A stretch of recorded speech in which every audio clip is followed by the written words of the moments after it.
If you're looking at the history of pickup trucks, there's been a lot of changes. From the early days of 4 horsepower, 2-cylinder engines of the first pickup to the fire-breathing, supercharged, 700 freaking horsepower V8 that lives in the TRX of today, things are maybe a little bit different. And while throughout all of history there have been some really great success stories when it comes to pickup trucks, there are also trucks that didn't quite make the cut. They were a lot like me in high school when I tried out for the football team freshman year. I just didn't make it. Fun fact for you, did you know that end guard and tackle is an actual position? Yeah, you know, you sit at the end of the bench, you guard the water cooler, and you tackle anyone from the opposing team that happens to get close to it. It's what I did. I'm Dusty with Custom Offsets. You guys can find me at dusty.co on Instagram, and today we're diving headfirst into some of the less than successful stories to find out some of the best trucks that just didn't quite make it. While I'm not sure if there are parts available for any of these now dead trucks, chances are that if you're looking for something for your truck, like maybe some new wheels or some tires or lift kits or maybe even some smaller things like bumpers or power steps or even a new set of these awesome amber LED Morimoto headlights that we just picked up, you guys can find all of that customoffsets.com. When you look at the truck market overall, there are some heavy hitters. Much like Babe Ruth in the World Series, these auto manufacturers just seem to have the secret little formioli. Give me the formioli. When it comes to making pickup trucks that consumers are buying. Ford, Chevy, Ram, hell even Nissan and Toyota have been producing banging pickup trucks for a number of years now, and it's been a great time to be a truck enthusiast. But this didn't happen by accident. It took a lot of trials and tribulations to get us there. Sometimes these trucks were just downright in the wrong place at the wrong time, and sometimes they were just hilariously bad design. One such case of quite possibly both of the above mentioned is the 4-wheel-drive Chevy LUV. Produced for an entire decade between 1972 and 1982, the Chevy Light Utility Vehicle, or LUV for short, was touted as the first of a new generation of go-anywhere light truck. Let me break it down for you real quick. In the early 70s, America was buzzing about the all-new mini truck brands of the time. Companies like Toyota and Nissan had essentially created a whole new market segment with their light-duty pickup trucks, and Chevy wanted in. Thus, the LUV was born. Made to market to those who just couldn't swallow buying an imported truck, Chevy came out swinging on this one. Ironically enough, here the LUV was actually produced in Japan by automotive manufacturer Isuzu, so it really was a catch-22. You buy an American truck, it's actually made in Japan. Wait, what?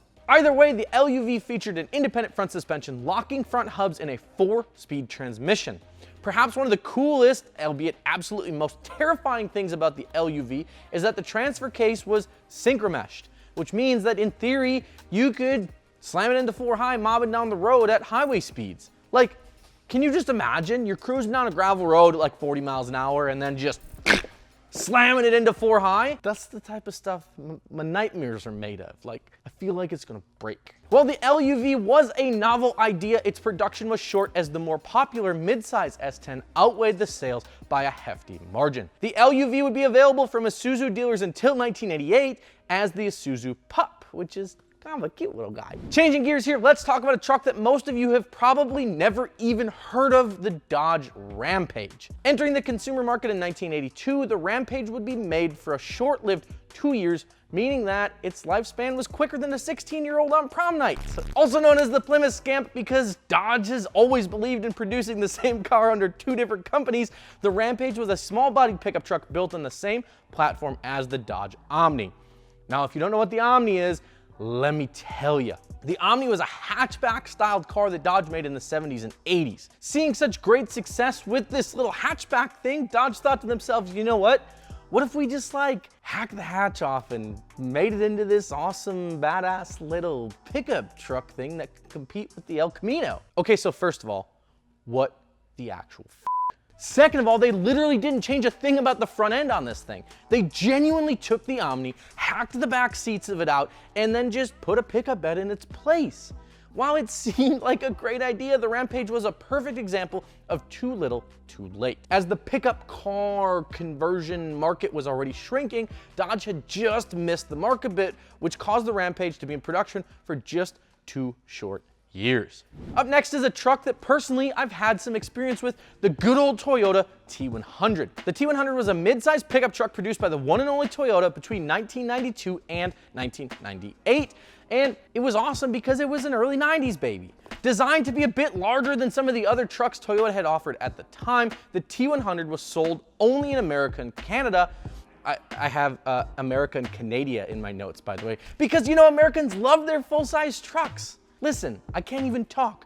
I own a Duramax. Literally the heaviest thing I've ever pulled is like 8,500 pounds. I mean, sure, it might be a little overkill, but it looks cool. By the way, my build series starts on the 4th of July. Anywho, back to the T100. This mid-sized truck is fully awesome and featured a full-length 8-foot bed while still retaining the engine and suspension of its smaller and older brother, the Toyota truck. No, seriously, that's what it was actually called.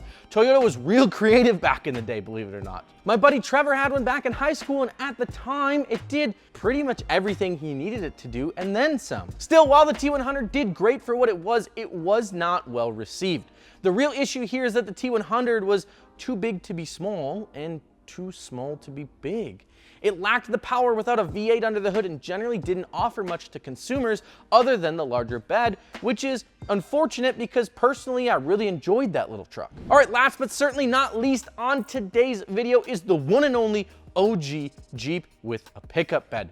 That's right, move over Gladiator, Daddy Comanche is now in the house. Designated as the MJ because Jeep does this cool thing where they give all their chassis a 2-letter code and all the Jeep guys call them by that. The Comanche was a really fantastic little truck. It featured all new unibody technology which kept this little truck flexible off-road but also rigid enough to handle well on the pavement. The Comanche was based on the extremely popular XJ platform where Jeep basically just stretched the wheelbase out to like 119 inches and gave it the same quadra-link front suspension as the Cherokees of the same time. Jeep really attacked all aspects of the market here. I mean, the Comanche came with an inline 4, a V6, and it even featured a Renault-made diesel option that made all of 85 freaking horsepower and 135 foot-pounds of torque. The Comanche was truly a fantastic little pickup truck, but what went wrong? Well, to understand what happened with the Comanche, we really have to understand where Jeep was in the late 80s. Jeep went through some struggles in the 80s, likely caused by a little too much Def Leppard and some Motley Crue, maybe a couple long nights, right? By the time the Comanche was rolling off the production lines and showing up at dealers all over the country, Jeep was in pretty poor financial state. So much so, in fact, that they didn't even have the cash to properly market the Comanche to the public. Now, I don't know about you, but I could have the best new pickup in the world, and if nobody knows about it, nobody's gonna buy it. Then, to make matters worse, in 1988, Jeep was acquired by Chrysler. While this acquisition is ultimately what saved Jeep, Chrysler was more focused on their brand new mid-size pickup of the time, the all-new Dodge Dakota. Because of this, the Comanche unfortunately got the chopping block and would be discontinued in 1992, which is a real bummer. What do you guys think? Do you have any experiences or cool stories with any of these trucks? Have you ever seen a Dodge Renegade in person? If so, drop a comment down below with your favorite story of a truck that didn't quite make it. Also, if you're new here and this is your first time seeing our videos, then welcome. Thanks for stopping by. Feel free to smash the subscribe button down below so you guys can stay up to date with all of the awesome custom offsets content that you have come to love from us. If you're looking to build your truck, check us out, customoffsets.com. With that, we'll see you in the next one.